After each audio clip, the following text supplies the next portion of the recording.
Hi, my name is Felipe Salsa, and this is my video on cellular respiration. I'll first start off by describing glycolysis, a 10-enzyme process in which glucose, a 6-carbon molecule, is broken down into pyruvate, a 3-carbon molecule.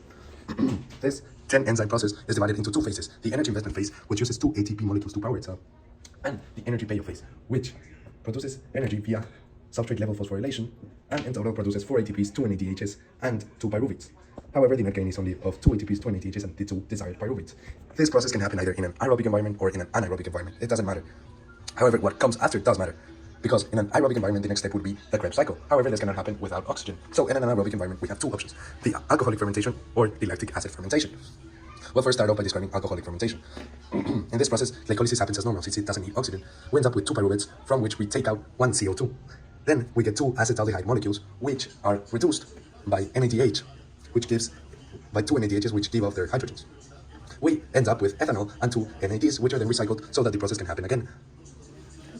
Lactic acid is a very similar process in which glycolysis happens as normal, so we get the 2 pyruvates. However, in this process, we do not take out the CO2 molecule, but we still end up reducing the 2 pyruvates, and because of this, we end up with 2 lactates and the 2 NADs, which are once again recycled. Okay, so we already discussed what happens after glycolysis in an anaerobic environment, but let's now discuss what happens after glycolysis in an aerobic environment. In an aerobic environment, we continue with cellular respiration after glycolysis. We continue with the citric acid cycle, which is the second step of cellular respiration. To continue with this step, we have to transport the 2 pyruvates into the mitochondria, more specifically into the mitochondrial matrix, where the citric acid cycle happens. In this transportation process, the 2 pyruvates are oxidized into 2 acetyl coenzyme A molecules. These acetyl coenzyme A molecules are the base product for the citric acid cycle. However, the citric acid cycle only uses 1 acetyl coenzyme A molecule at a time, which means it has to run twice to use up the whole glucose molecule.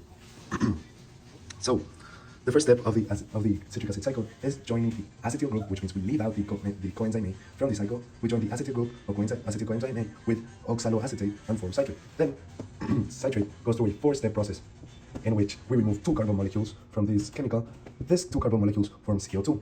However, because we are oxidizing this molecule, which means we're taking away electrons or atoms as well, molecules like NAD get reduced, which means they gain electrons, and turn into high energy potential molecules such as NADH. In this 4-step process that I mentioned, which uses 4 enzymes, we get 2 NADHs and 2 CO2s plus an ATP formed from GDP with substrate level phosphorylation. After this, we end up with succinate, which in a 3-step process becomes oxaloacetate again, which can be reused so that the cycle can keep happening. In this 3-step process I mentioned, we also have oxidation.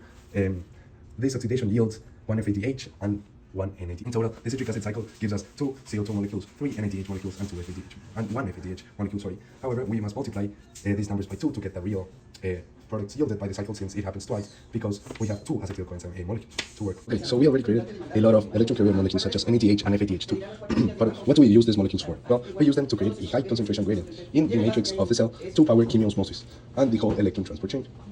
How do we do this? Well, first, NADH donates 2 electrons to NADH dehydrogenase. Here, the 2 electrons push out 2 hydrogen ions, or they could also be called protons, since hydrogen only has 1 electron, and making it a positively charged ion would mean removing this electron and only leaving you with hydrogen protons.